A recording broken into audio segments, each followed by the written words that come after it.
And then I goofed around the guitar for a while.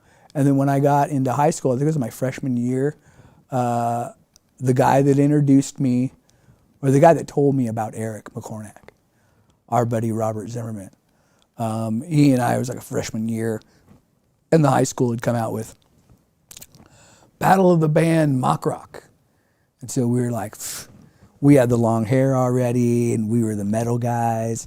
We were like, we'll kill it, you know?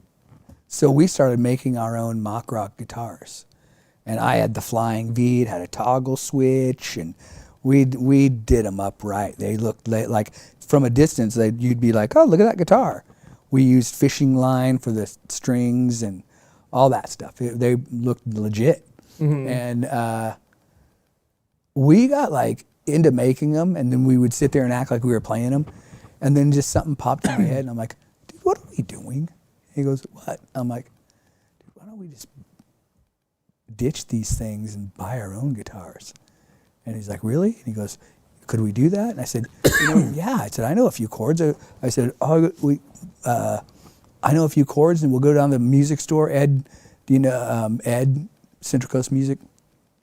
Ed Frawley, right? Right. Ed, got you, buddy. So went down to Ed Frawley, had a shop in Cayucas years ago. Before Ed was Central Coast Music, his dad owned like a clock and watch shop in Cayucas, and he had a little booth in there. And he sold guitars and guitar strings and straps and stuff like that. So went down there and bought my first guitar from him. And we smashed up those mock rock guitars out in the street, and we just started playing guitars. And then that's how you formed the band? That's how I formed the band.